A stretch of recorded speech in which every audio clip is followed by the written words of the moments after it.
ایک چھوٹی بچی کی کہانی۔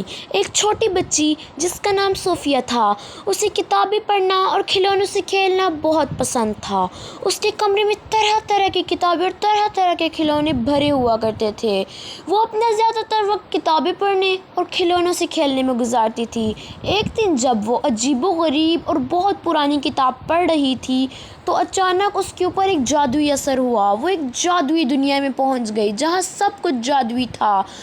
صوفیہ کو وہ دنیا بہت پسند آئی اور وہ وہاں رہنے لگ پڑی، لیکن کچھ ہی دن میں اسے احساس ہوا کہ یہ میری دنیا نہیں ہے۔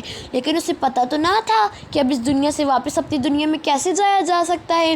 تو اس کے پاس اپنے خاندان کی چند ہی تصاویر تھیں جنہیں نکال کر دیکھ کر وہ رونے لگ پڑی، اور تھوڑی دیر بعد وہ اس دنیا کے جادوگر اور رہائشیوں کے پاس گئی اور ان سے واپس جانے کا طریقہ پوچھا۔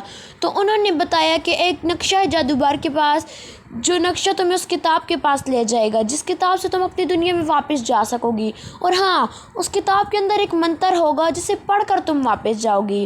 تو وہ لڑکی یعنی صوفیہ جلد سے جلد اس جادوگر کے پاس گئی اور اس نے اس نقشہ اسے دیا اور کتاب کے بارے میں پوچھا۔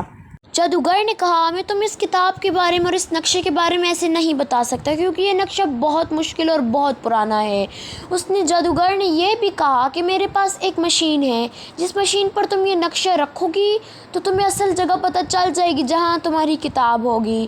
تو جلد سے جلد صوفیہ نے وہ نقشہ اس مشین پر رکھا اور آخرکار اسے وہ جگہ دکھ ہی گئی جہاں اس کی کتاب تھی۔ تو پھر صوفیہ جلد سے جلد اس جگہ پر چلی گئی اور اس نے کتاب کی تلاش شروع کر دی، حتیٰ کہ آخرکار اسے وہ کتاب مل ہی گئی۔ تو جلد سے جلد وہ اس کو جادوگر کے پاس لے کر آئی اور جادوگر نے اسے کہا کہ تم اس سے منتر پڑھو۔ صوفیہ نے جب منتر پڑھا تو وہ اپنے گھر پہنچ گئی، اور وہ اپنے گھر پہنچ کر بہت خوش تھی، اپنے خاندان سے مل کر بہت خوش تھی۔